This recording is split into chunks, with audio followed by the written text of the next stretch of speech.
Que a graça de Jesus, o amor de Deus o Pai, seja com todos nós nessa tarde. Amém. Deus seja louvado, irmãos, pelo privilégio que nós temos de poder ouvir mensagens como essas.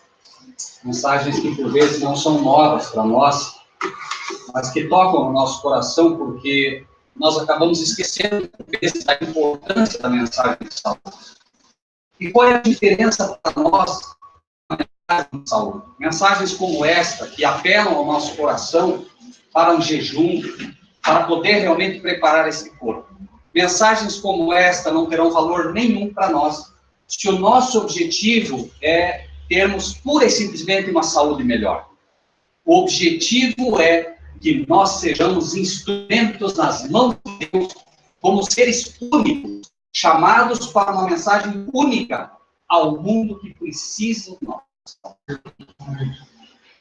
Deus poderia, em sua infinita misericórdia e amor, chamar anjos. Quanto tempo um anjo, levaria para pregar o evangelho que está sob nossa responsabilidade no mundo inteiro? Mas Deus escolheu a nós. Chamou-se cada um de nós, desde o ventre da nossa mamãe. Nós fomos chamados, escolhidos por Deus para esta mensagem. Nunca duvide disso. Nossa identidade. Não minha identidade. Não minha. Nossa. Nós somos um grupo. Nós somos pessoas que devemos dar resposta à oração que Cristo fez. Pai, que nós sejamos um. Por isso é nossa identidade, não é minha identidade. Nossa identidade. Nós somos um povo com uma identidade só. Uma só. E fomos chamados para uma missão. Testemunhas de Deus num mundo que esqueceu quem é Deus. Para isso somos chamados. Eu gostaria de pedir a todos os amados irmãos e irmãs nesta tarde que, por favor, se possível, não façam perguntas. Por uma razão simples. Nós estamos gravando para que outros possam também ser beneficiados pela palavra. E quando a pergunta vem, ela não é gravada, ela não é ouvida. E acaba que compromete o vídeo e a gravação. Pessoas nos pedem constantemente que gravemos, porque existem pessoas sedentas, com fome, desta palavra que os irmãos têm, que as irmãs têm. Por isso, se puderem, vamos apenas ouvir nesta tarde, porque certamente, amados irmãos e irmãs, a mensagem que não o homem, Deus lhe dá nessa tarde, é uma mensagem que pode calar fundo no coração de cada um de nós. E esta mensagem, ela pode depois ser melhor aproveitada se os irmãos ouvem de novo, assim como esta mensagem, assim como a mensagem que ouvimos hoje pela manhã com o pastor Daniel. E as perguntas que porventura surjam, elas podem ser respondidas por vezes durante a própria mensagem. Confiar em Deus, que Ele sabe o que a coração necessita, e para que a gente possa ter um maior aproveitamento da mensagem também. Está bem? Eu convido os amados irmãos e irmãs a que abram suas Bíblias no livro do nosso tempo. Qual é o livro do nosso tempo? Apocalipse. E por que é o livro do nosso tempo? Revelação.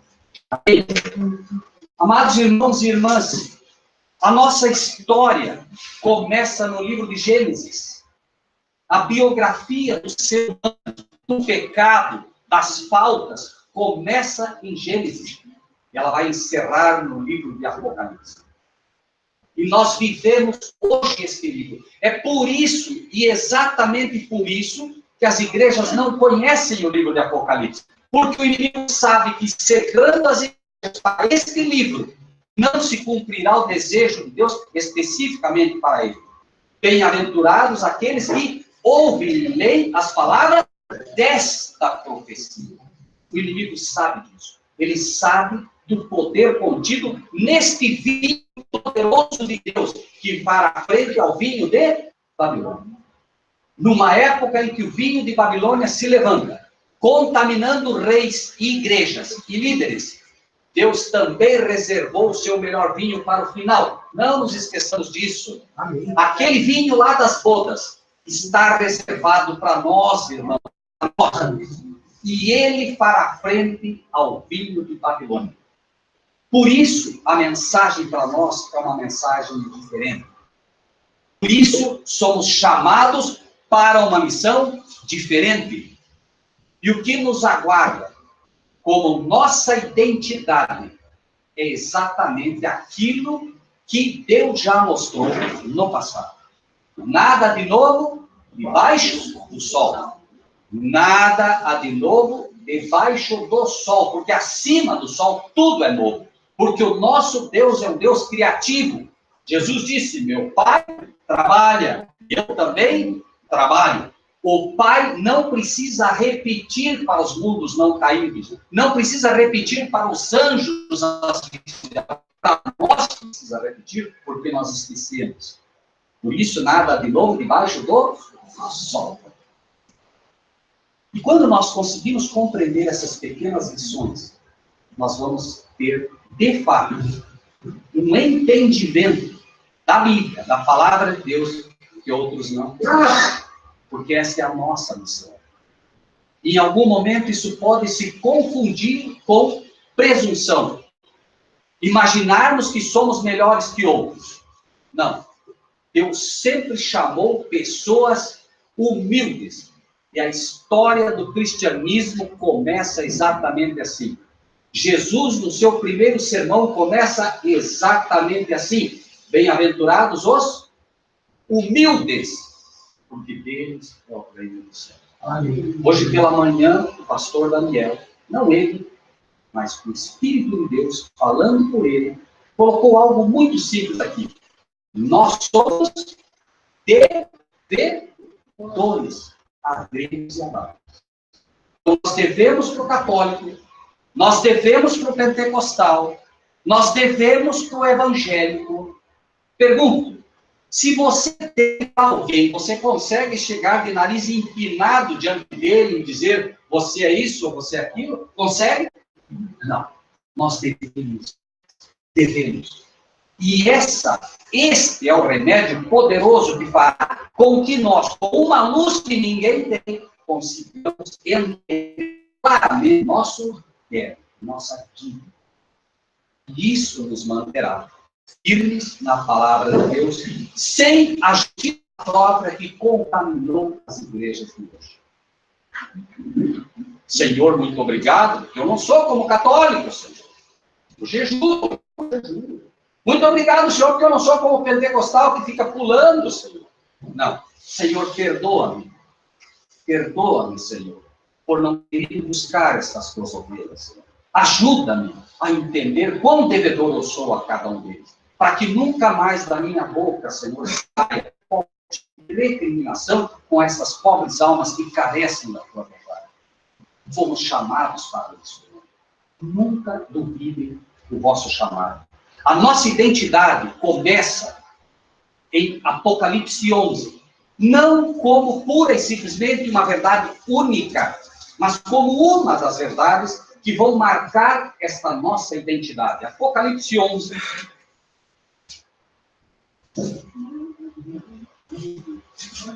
Lemos. 11:1. Foi-me dada uma cana semelhante a uma vara, chegou o anjo e disse, levanta-te e mede o templo de Deus, o altar, os que nele adoram. Começa com uma mensagem de juízo. Nós somos um povo chamado para mostrar ao mundo que o juízo de Deus é eminente. Nós somos os modernos Noés. Mostrar ao mundo que há um juízo do qual ninguém poderá escapar. O templo de Deus. Mas para que eu possa mostrar esse juízo, é primeiro necessário que eu entenda que eu estou sendo medido. E o que é que estará sendo medido em mim? Minha estatura? Não. Minha beleza física? Não. Estará sendo medido o meu caráter. Esta é a primeira impressão que é dada pelo Espírito de Deus no coração de cada um de nós. Nossa missão, nossa identidade é o nosso caráter. O caráter da nossa missão, o caráter do nosso comportamento. Quem eu sou não é o meu nome, é quem eu sou. Como as pessoas me veem. Qual é o comentário que as pessoas fazem sobre você? Não sobre o que você ensina, mas sobre quem você é. Será que no seu dia a dia do trabalho as pessoas podem dizer, ali vai uma boa alma? Irmãos, as palavras do irmão e da nossa não se fixem no mensageiro, mas permitam me colocar um pequeno exemplo. Recentemente, um homem no local de trabalho, olhando para alguém, disse: ali vai alguém a quem eu tiro o meu chapéu. Os irmãos conhecem essa. Ali vai alguém a quem eu tiro o meu chapéu. Ali vai alguém a quem eu respeito, a quem eu me dobro. Inteligente, educado, prestativo. Para esse eu tiro o meu chapéu. Será que isso poderia ser dito de você e de mim? Quem dera isso não possa ser, porque tem que ser assim. Luz no mundo em trevas. Sal numa comida sem sabor.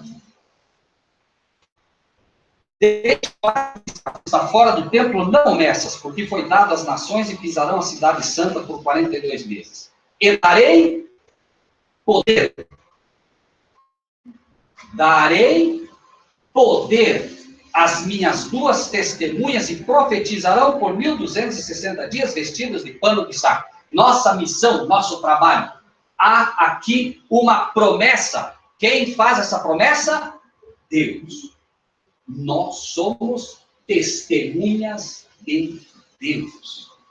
E Ele garante. Eu darei o quê? O poder. Darei poder às minhas duas testemunhas. Mas não pense que Ele dará poder para termos elogios do mundo. Darei poder às minhas duas testemunhas e profetizarão por 1260 dias. Mas profetizarão como? Vestidas de saco. Preparem-se para ser a escória da sociedade. Preparem-se para ser os inimigos públicos número 1 do mundo. Porque ao mesmo tempo que as pessoas reconhecerão que há em cada um de nós um espírito benevolente, reconhecerão que há em nós o espírito de Cristo, também o mundo nos odiará. Amém. Porque o verdadeiro cristão anda na contramão do mundo. A nossa mensagem não é agradável. Não é. A nossa mensagem é uma injeção dolorida, mas é a única que cura o problema do pecado. As igrejas hoje estão tentando tratar do problema do pecado com aspirina. E Deus chama agora seus profetas modernos com uma mensagem única. Dói, mas cura. A nossa mensagem, a mensagem que transmite o que somos como nossa identidade, é um cheiro de quê? Cheiro de vida para a vida, mas também é um cheiro de morte para a morte. E é isso que também precisamos entender. Aqueles que aceitarem a mensagem da verdade presente, recebem vida e recebem vida em abundância. Mas aqueles que rejeitam, estão rejeitando não a mensagem, e esta mensagem se torna uma mensagem de morte. Ela não é uma mensagem para agradar joio e trigo. Ela é uma mensagem que cala fundo no coração, como uma espada de 2 gumes que faz o quê? Separa. Espada de 2 gumes, 2, Novo e Velho Testamento, e medula e ossos, racha no meio. O joio nunca vai apreciar a nossa. Não tentem agradar a todos. Vai pregar, fale a mensagem que Deus te deu, porque o joio tem que sair mesmo. Ah, não, mas o joio... Não, o joio os anjos vão separar quando vierem. Os anjos somos nós, irmãos. Nós somos esses anjos que vão separar o joio do trigo. Quando a nossa mensagem for a mensagem para alimentar o trigo, o joio vai se levantar, porque o joio não gosta da mensagem do trigo. Ou não somos nós esses anjos? Os anjos vão dizer e vão começar a pregar? Não. Nós, ao anjo da igreja que está em Laodiceia, ao mensageiro da igreja que está em Laodiceia. Vocês sempre ouviram que os anjos vão fazer esse trabalho. Nós somos os anjos, chamados por Deus. Esta é a nossa identidade. Errais, disse Jesus, não conhecendo as Escrituras nem o poder de Deus, porque sereis como os anjos de Deus, que não se casam e não se dão em casamento. Nós fomos chamados para substituir os anjos que caíram. E precisamos ser preparados por eles e permitir que esses anjos nos preparem. Porque esses anjos saem do trono do Pai cheios da glória de Deus e dia a dia nos protegem e nos ensinam pelo Espírito de Deus que há neles. Amém. Qual é o anjo incumbido de ensinar o Apocalipse? Revelação de Jesus Cristo ao Deus de Deus para mostrar aos seus servos. Somos servos dos filhos. Somos servos chamados para obediência. Revelação de Jesus Cristo ao Deus de Deus para mostrar aos seus servos as coisas que devem acontecer, e pelo seu anjo as enviou, que as notificou. Quem notificou? O anjo a João. E João, agora, estamos lendo que livro? Apocalipse. Quem escreveu? João. Estamos recebendo de João, mas a mensagem não é dele. O mesmo anjo Gabriel que alimentou João com esta notificação, notifica também a nós pelo Espírito de Deus. Mas a revelação não é do anjo, a revelação é de quem? De Cristo. Mas a mensagem não é de Cristo, porque Cristo apenas revela. De quem é a mensagem? Amém. Esta é uma mensagem vinda diretamente do trono de Deus, irmãos. Por isso, somente aqueles que hoje sabem quem é Deus vão entendê-la. Me permitam explicar melhor.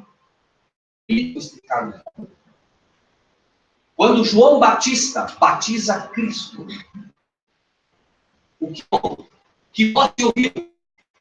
Voz do Pai. Eis o meu filho amado em quem me comprazo. Todos entenderam? Não. Não. Pensou que eram o quê? Trovão.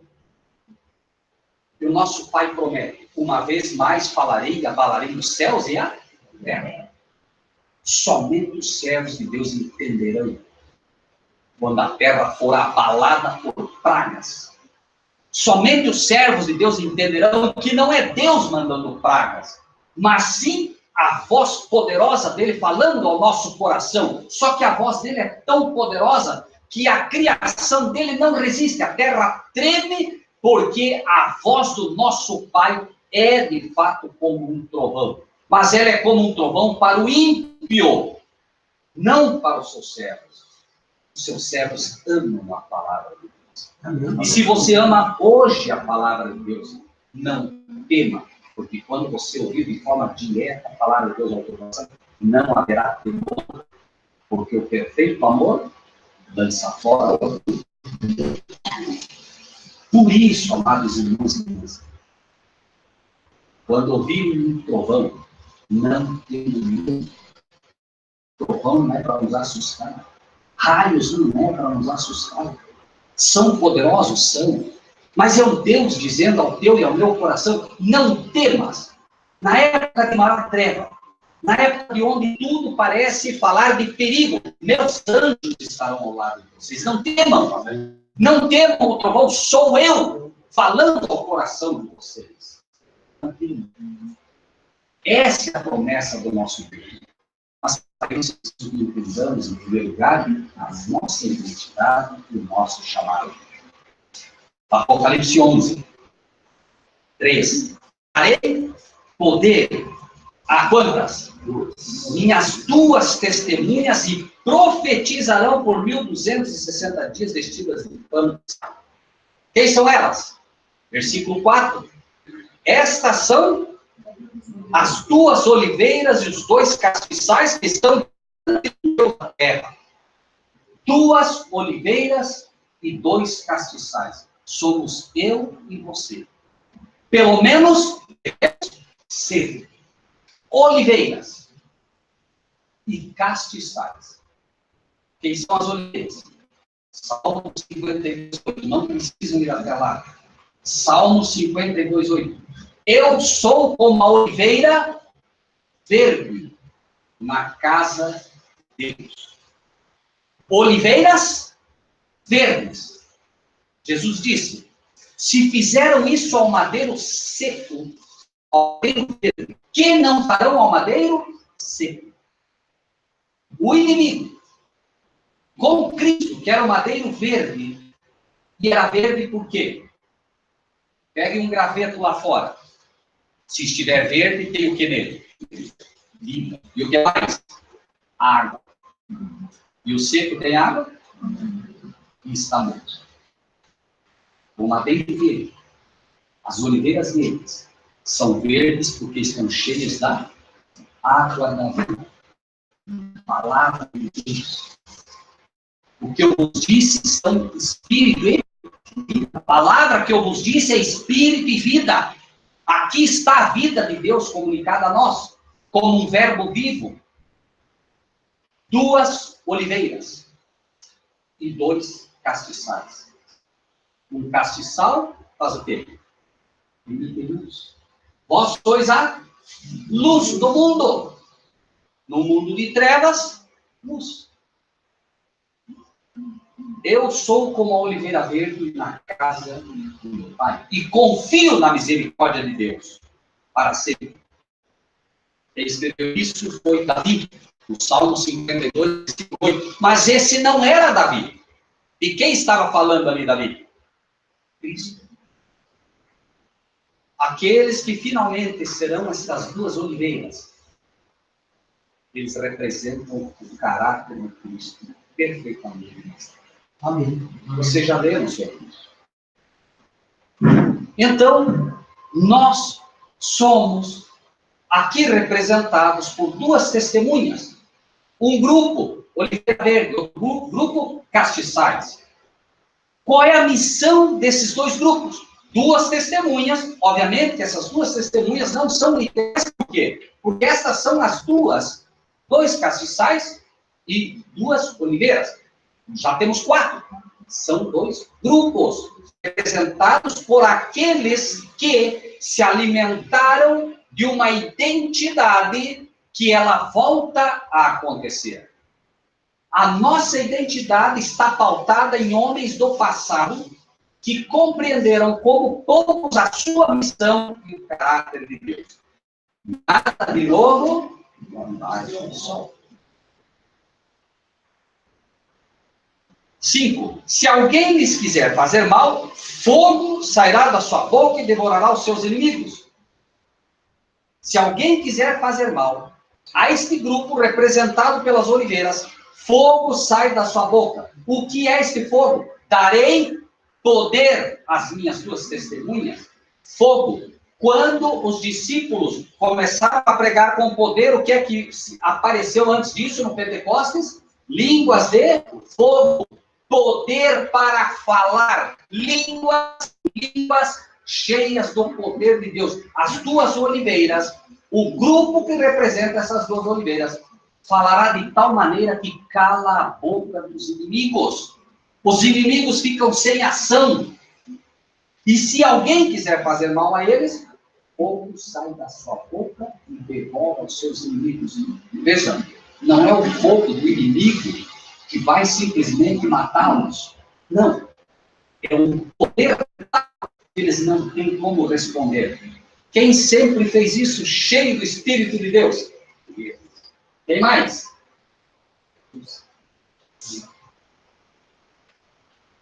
Senhor, com que autoridade fazes isso?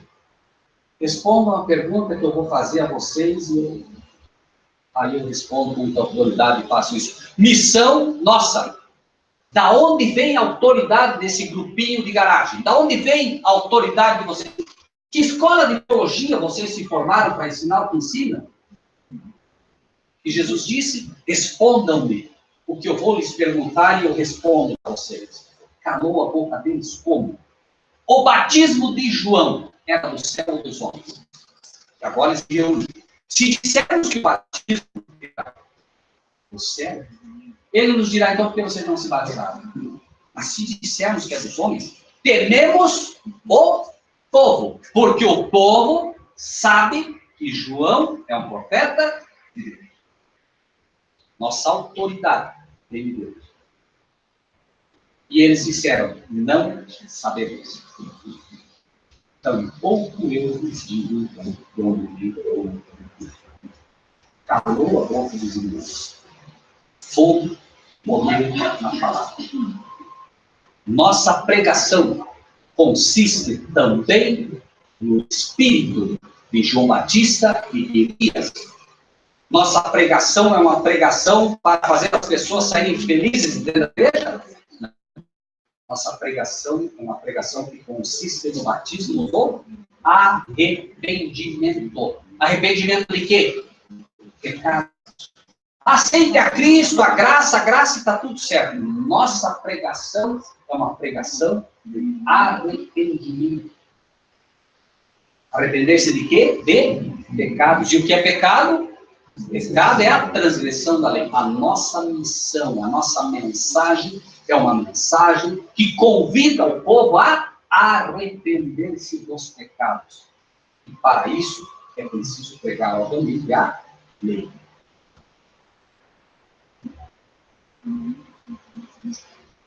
6. Estas têm poder para fechar o céu para que não chova nos dias da sua profecia, e têm poder sobre as águas para convertê-las em sangue, para ferir a terra com toda sorte de pragas, quantas vezes quiserem. Estas testemunhas, que são as oliveiras, têm poder para quê?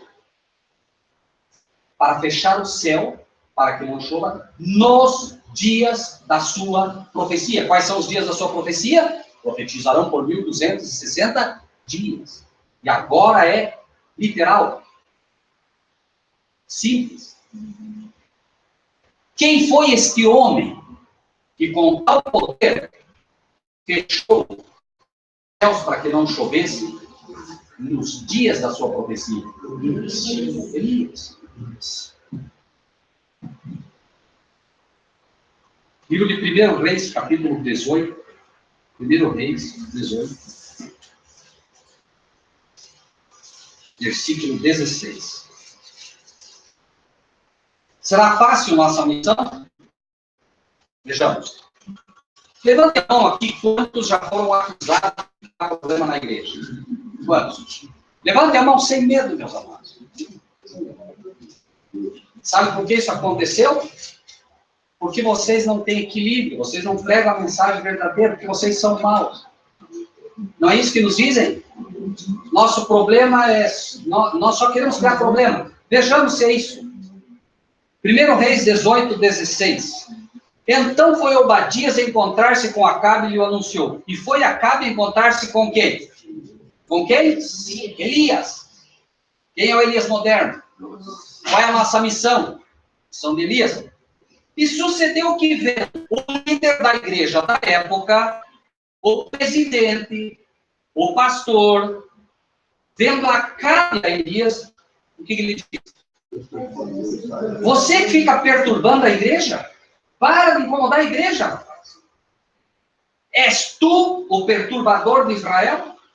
É você, Ana, que está perturbando a igreja? Para de perturbar a igreja. Elias era um homem com autoridade, não? Sim ou não? Qual foi a resposta dele? Simples.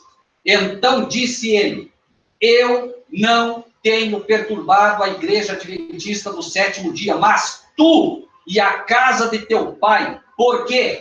Porque deixastes os mandamentos do Senhor e seguistes a Baal. Simples e direto.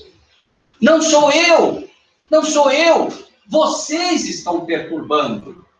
Só o diabo pode perturbar esta igreja, porque enquanto esta igreja se mantiver firme nos mandamentos do Senhor, é um muro de proteção e ninguém atinge. O problema é que vocês deixaram os mandamentos. E aí tem isso. Vocês falam mal. Nós, pela graça de Deus, temos colocado matérias no Face, na verdade, sobre o fim, não sei quantos aqui conhecem. Todo dia há uma matéria nova, pela graça, para a honra de Deus. E quando nós colocamos algumas matérias mais pesadas, nós somos acusados de falar mal. Somos acusados de falar mal do líder, somos acusados de falar mal da igreja. Elias estava falando mal. Elias estava falando mal. Não. Por que não? Porque ele estava falando a verdade. Vamos para o livro de Apocalipse 2, versículo 2. Parem de falar mal, parem de julgar, é o que nós ouvimos, não é assim? Não é isso que nós ouvimos? Parem de falar mal, parem de julgar a igreja. Vejamos, então, se faz parte da nossa missão ou não. E, claro, sempre com equilíbrio, com amor, mas firmes. Apocalipse 2, versículo 2.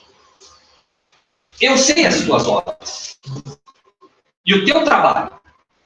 Irmãos, trabalhamos, pelo menos aqueles que têm procurado trabalhar, mas não aparece o resultado, não é? Somos acusados constantemente. Recentemente, pessoas que amamos, que estiveram no nosso meio, eu estive lá não sei quantos anos, aquilo não cresce. Mas Deus está dizendo a cada um de nós, não examine, eu sei. Eu conheço o teu trabalho. Eu sei o que tu fazes. Sei, conheço o teu trabalho e a tua paciência. E que não pode suportar os maus. Não se pode suportar. Mas não é porque somos maus, nós não podemos suportar. Se temos o Espírito de Cristo em nós, não podemos suportar pastores que ficam enganando o povo. Não tem como. São almas preciosas que Cristo comprou. E como não podemos suportar olhar pessoas sendo levadas à perdição por falsos pastores? É mais forte que nós. Falando, seria melhor nós ficarmos calados e a gente não arrumar problema. Pessoas me ligam, às vezes, irmão Rogério, orando pelo irmão, porque eu acho que vão matar o irmão daqui a pouco. Mas nós não conseguimos ficar calados. Porque não tem como 1000 vezes morrer pregando a verdade, mas um dia no céu, poder receber um abraço de alguém que te diz, olha, eu fiquei com uma raiva de você, irmão Rogério. Quando eu via você falando aquela minha amizade, dava uma raiva. Mas hoje eu estou aqui, meu irmão. Irmãos, que será, amados irmãos, que será o encontro de Paulo e Estevão? Não é? Vejam que alegria, a surpresa que Estevão terá, olhando nos olhos de Paulo, dizendo, o que houve?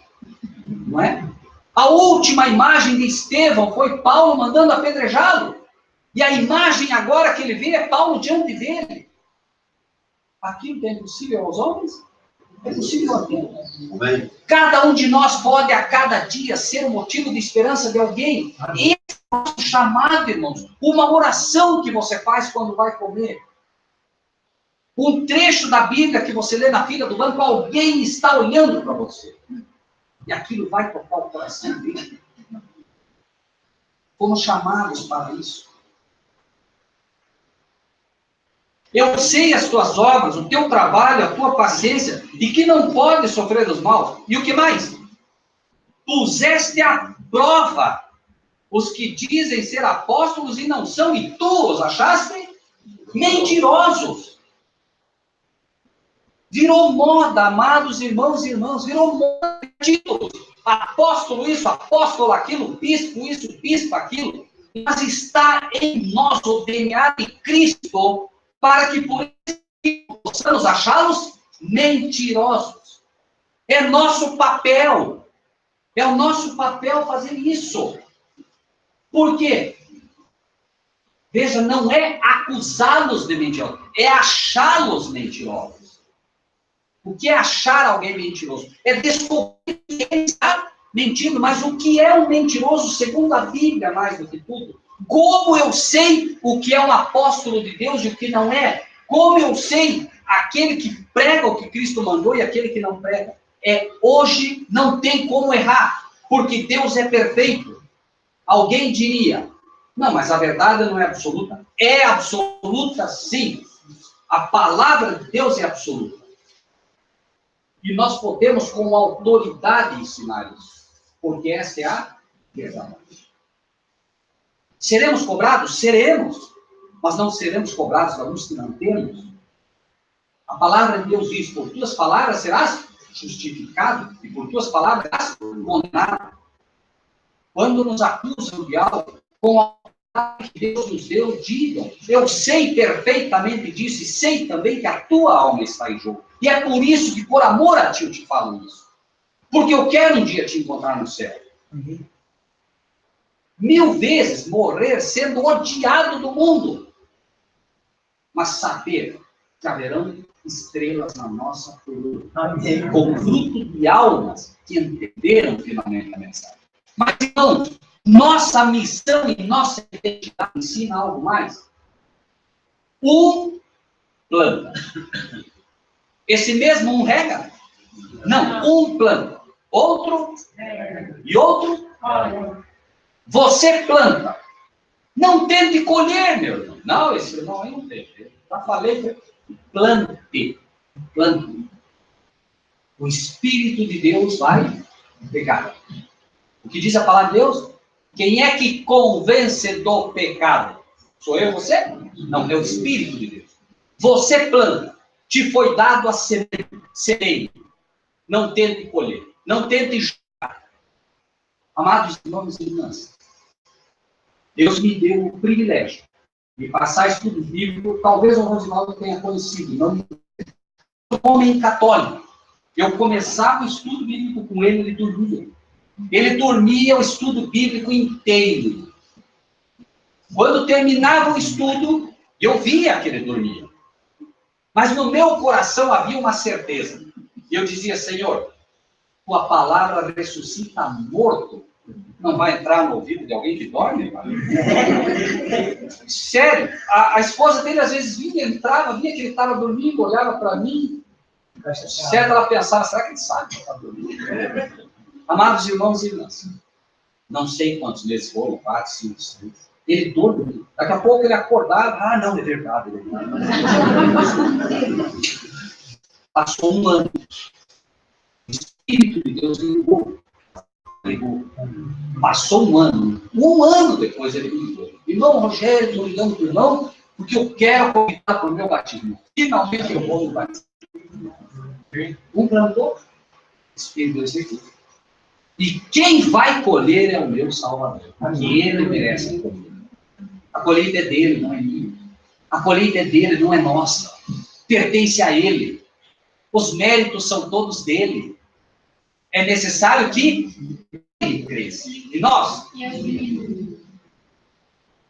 Mas também há uma outra lição nessa nossa identidade. Ele planta. Eu quero. Também nós temos que aprender a distribuir os frutos. E eu tenho que ficar feliz amanhã depois, se a irmã, finalmente, o irmão, enfim, eles vão presenciar aquele batismo e aquela colheita. Porque hoje a igreja cria metas de batismo. E quando se cria metas de batismo, não tem como viver essa identidade e essa missão.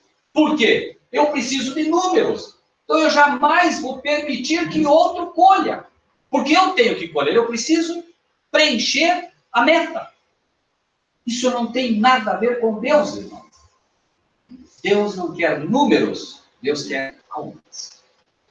Com 12 pessoas, ele varreu aquelas cidades e aquelas nações de tal maneira que alguém teve que dizer um dia, está cheio dessa doutrina do cristão por aí.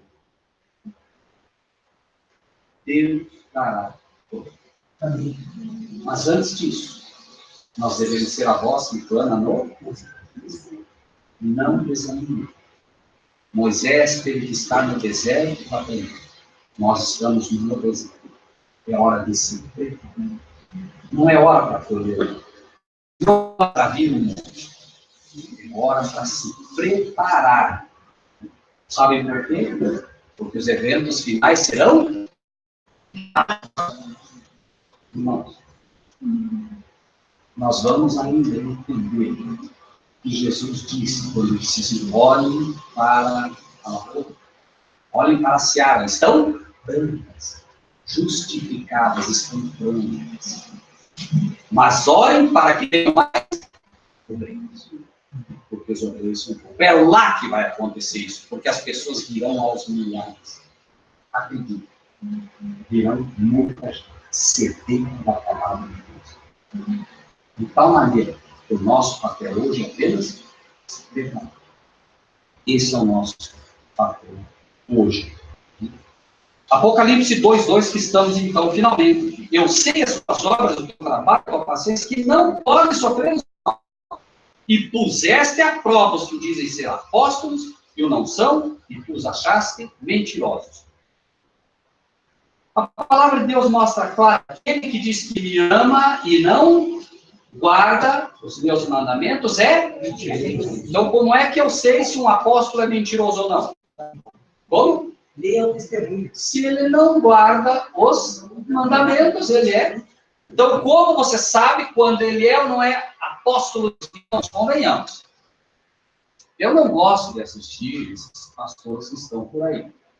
Mas, de vez em quando, né, aparece alguém no comentário, e às vezes você procurando alguma coisa decente, é raríssimo, né, você cruza por ali. R.R. Soares, e não devemos ter medo de falar nomes, R.R. Soares, quando atinge 50 mil, ele ora. Não sei quem já viu isso. Né? E a cada pouco, ele diz, pastora, quantos tem? 25 testemunhos. A irmã, não sei da onde, está dizendo que na água benta lá, ela pegou, tomou um pouco e ela curou. Foi curada da sua espinha. Pergunto, isso fez dele um apóstolo de Deus? Sim ou não? Não, por quê? Qual é a regra que Deus nos deu para saber se é um apóstolo de Deus ou não? É milagre?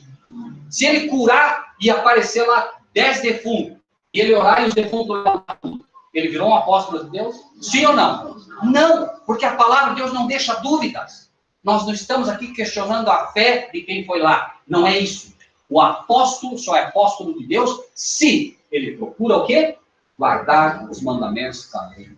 Esta é uma regra de Deus, não é do homem. Não é do homem. Porque o engano vem violento.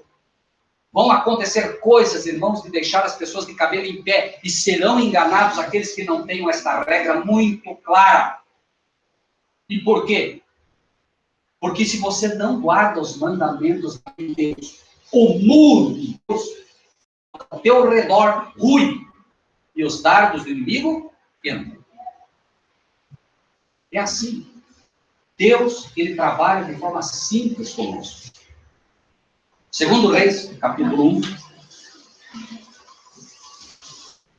Segundo Reis, capítulo 1. Versículo 10.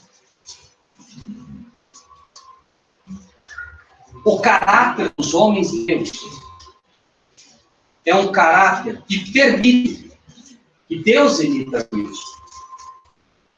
Elias respondeu e disse ao capitão de 50, se eu, pois, sou o homem de Deus, desça fogo do céu e consuma aos teus 50.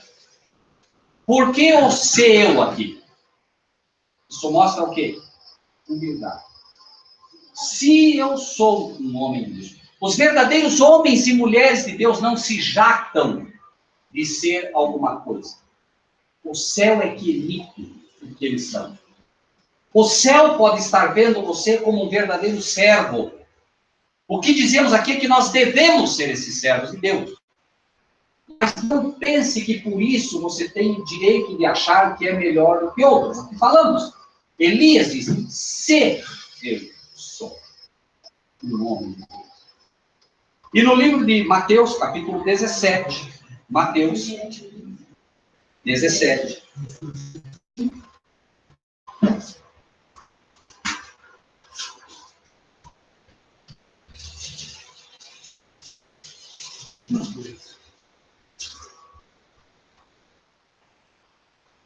Dez a 3. Nós vamos ver um outro elemento aqui, que faz parte também do nosso caráter e missão, para que a gente não erre.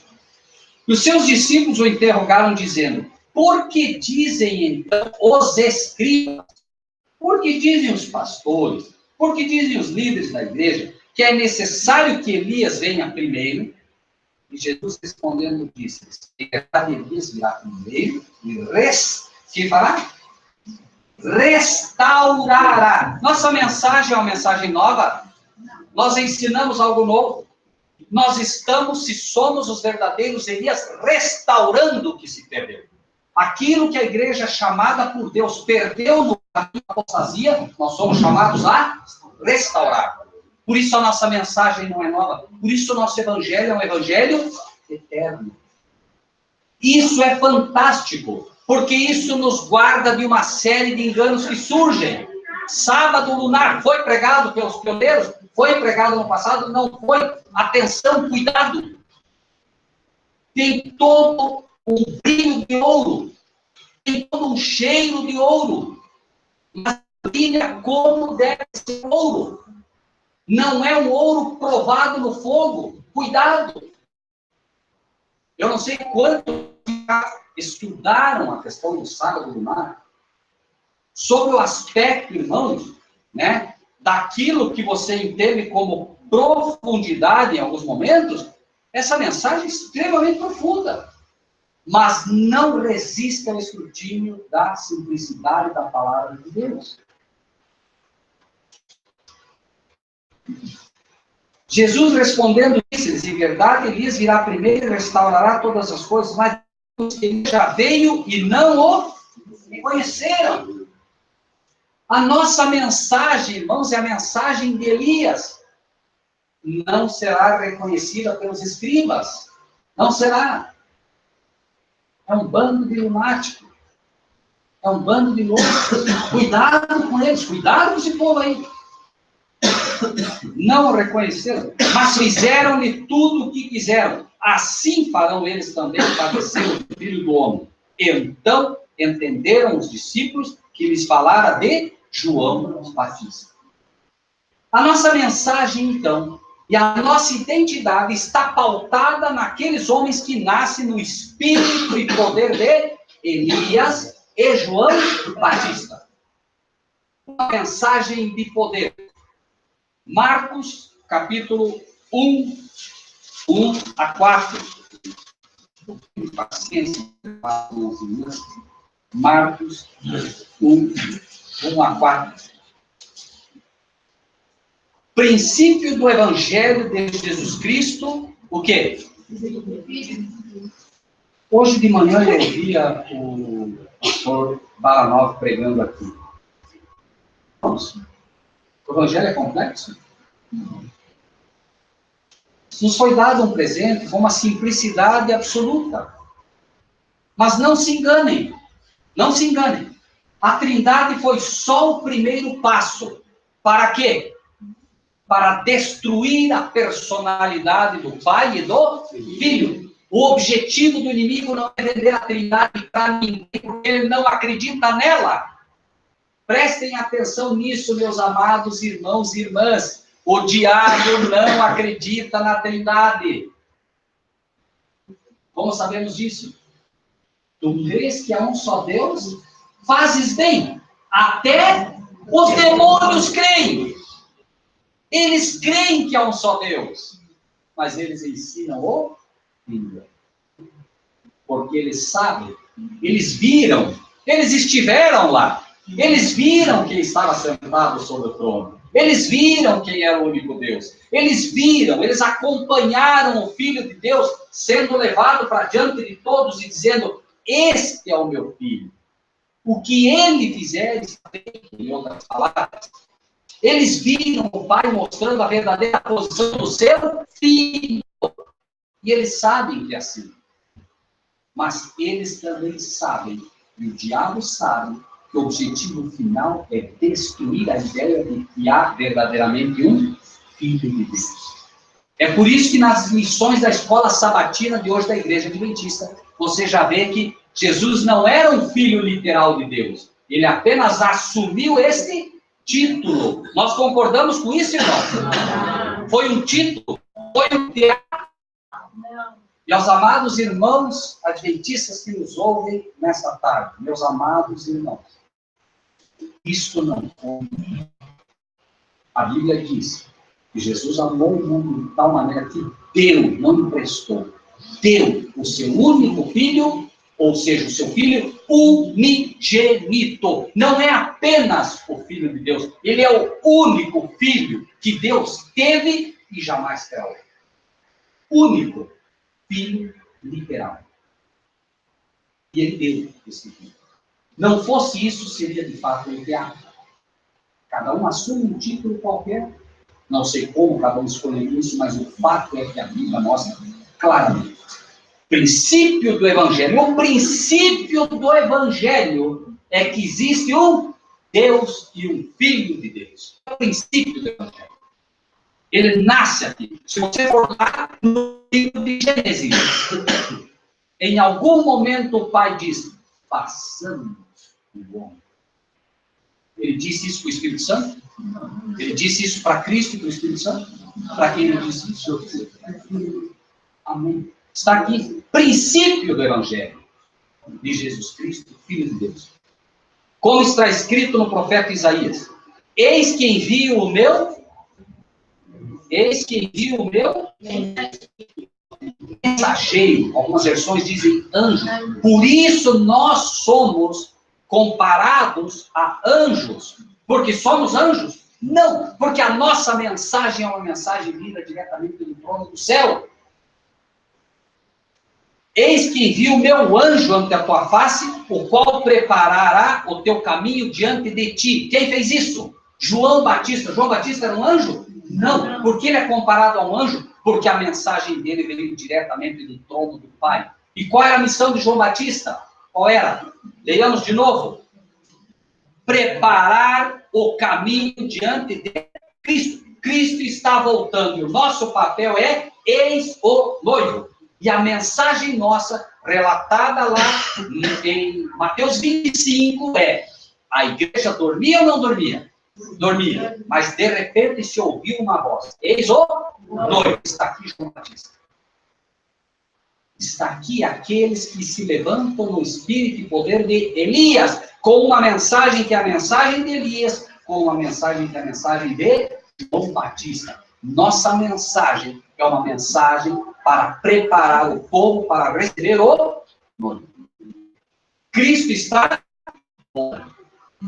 A nossa identidade pede a cada um de nós que preguemos poderosamente a vida de Jesus Cristo. Ah, mas isso já se prega desde que... Não importa. Fomos chamados para isso. E quanto mais conhecermos a nossa missão, tanto melhor levaremos ela a cabo. Eis que eu envio o meu anjo ante a tua face, a qual preparará o teu caminho diante de ti. Voz do que clama no deserto. A nossa voz hoje ainda é clamada no deserto. É árido. As pessoas parecem que não escutam. Mas, irmãos, eles estão. Estão. A mensagem está sendo gravada no coração de muita gente. E haverá um tempo em que o poder será tão grande que elas serão convencidas do pecado. E virão. A semente está ali. Por isso, não desista. Ah, mas eu já preguei não sei quantas vezes para aquela pessoa, mas eu já falei para o meu vizinho. Continue. Até o momento que ele diga, não quero mais ouvir. Aí você vai orar por ele. Enquanto ele quiser ouvir você, fala. Como ouvirão se não há quem? Pregue. Como se prega. Insta em tempo e fora de tempo. Não, mas agora acho que não. Não, insta em tempo e fora de tempo. Quando ele não quiser mais ouvir, você passa lá. Voz do que clama no deserto, preparai o caminho do Senhor, endireitai as suas veredas. Já estamos encerrando, amados irmãos. Mateus 11, com isso encerramos a participação de hoje. Mateus 11, 7 a 11. E partindo eles, começou Jesus a dizer às turbas a respeito de quem? De João. Irmãos, e partindo eles, começou Jesus a dizer às turbas a respeito de nós. Se somos e se estamos no espírito e poder de Elias e Batista. Veja isso ou não. Sem demagogia. Sem imaginar aqui que isso nos faz melhor do que alguém. Por favor, é nossa missão. Missão. Sim. Que fostes ver no deserto, o que é que vocês foram lá ver naquele grupinho lá? Alguém veio aqui, chegou aqui, falou, alguém nos levou para uma comissão, nos visitaram, falaram de nós, falaram mal, bateram. Não somos vítimas, nós somos falhos, não somos vítimas. Mas a pergunta a cada um deles é: o que é que vocês foram ver? Uma cana agitada pelo vento? Quantos aqui foram indagados, foram maltratados por causa da mensagem que resolveram escolher? A pergunta é, para aqueles que vieram e disseram, não porque vocês isso, porque vocês aquilo, Deus pergunta a eles, você acha que foi ver uma cana agitada pelo vento? Você acha que ia lá, você achou realmente que ia falar com a Ana, com o William, com o irmão? Vocês acharam realmente que eu chegar lá, nos meus servos, e iam encontrar uma cana balançando com todo vento de doutrina? Nem os meus servos não são agitados por ventos de doutrina, e eles não têm medo da guerra. Amém. Eles não têm medo, porque eu coloquei neles um espírito excelente, o espírito de Elias, que consegue olhar para Acabe e dizer assim, não sou eu, és tu que abandonaste os mandamentos do Senhor. Os verdadeiros servos de Deus não têm medo, porque eles conhecem a mensagem do Senhor. É isso que dá força a eles. É isso que faz com que eles avancem, apesar de todas as dificuldades. Um homem ricamente vestido, vocês se vestem todos bonitos, todas as manhãs, acharam que eu vi isso lá? São pessoas simples. São pessoas que estão vestidas com a justiça de Cristo, e não com outra. Isto é valor para eles. Os que se trajam ricamente estão nas casas dos reis. Mas então que fostes ver? Um profeta? João Batista dizia, quando diziam, você é o quê? Você é um profeta? Você é isso, você é aquilo? Não, eu sou a voz que clama de Deus. Simples. Como Elias, se eu sou o homem. Fará muito bem a todo servo de Deus desconfiar do seu próprio Deus. Sempre. Sempre, se Deus, Pai, ajuda-me para que eu não tenha no coração do verdadeiro cristão o orgulho de imaginar que eu amo tudo, repetindo. Nós estamos aí para ser. Mas então que fostes ver um profeta, deixemos que o céu diga se nós somos ou não somos profetas, ou servos, ou o que somos. Deixe que o céu é lá que vale. Aqui no mundo não valem títulos. Os títulos valem no céu. Um profeta, sim, vos digo eu, e muito mais do que profeta. Foi considerado muito mais do que profeta. Porque é este de quem está escrito, eis que diante da tua face, que preparará diante de ti o caminho. Irmãos, todos os profetas que falaram, que falaram sobre a apostasia da igreja, que repreenderam reis, que falaram as verdades de Deus para o seu tempo, encontraram em João Batista algo a mais, porque nenhum deles viveu a época que nós temos. Repito, todas as coisas foram escritas a vós, a quem os fins dos tempos têm chegado. É a nós, irmãos, que está prometido isso. É a nós, a quem os fins dos tempos têm chegado. Por isso a mensagem de saúde. Por isso é pedido de nós coisas que dos outros não pediram.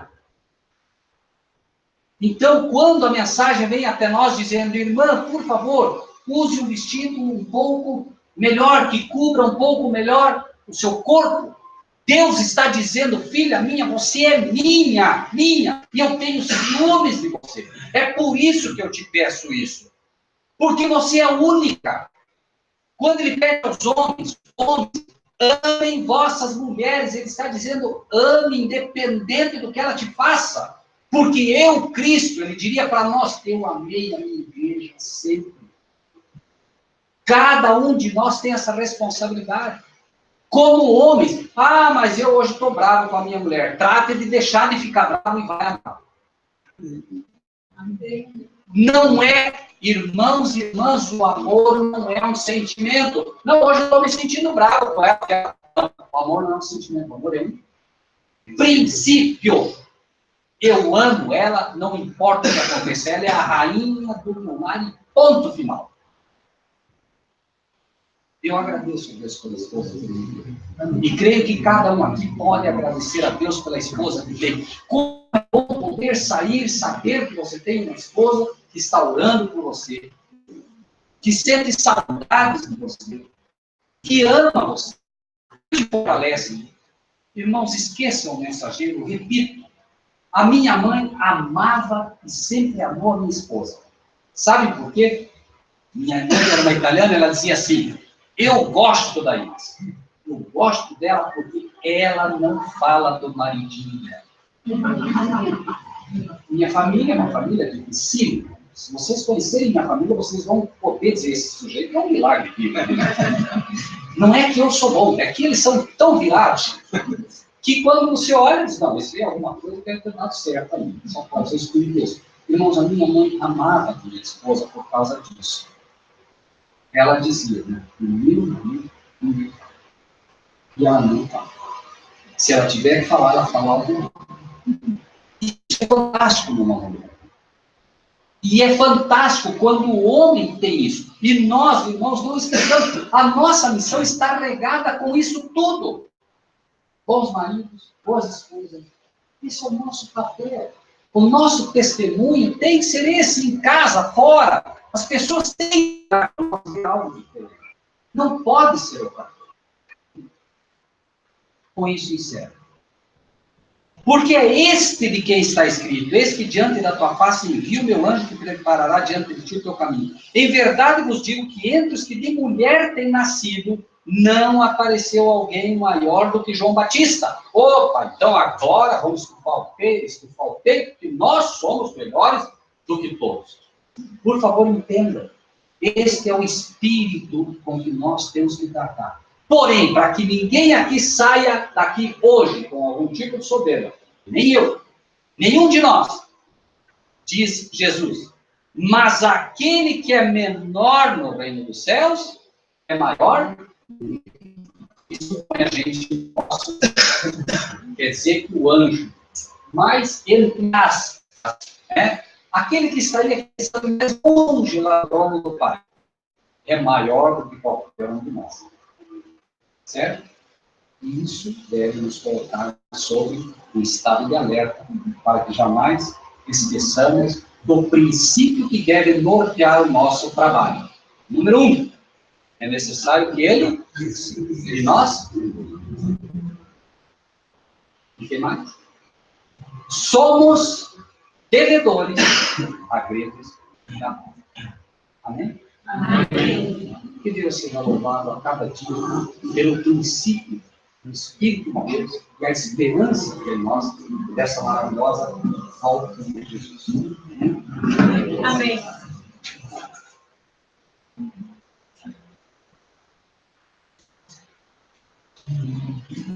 Vamos nos ajoelhar, vamos encerrar a oração.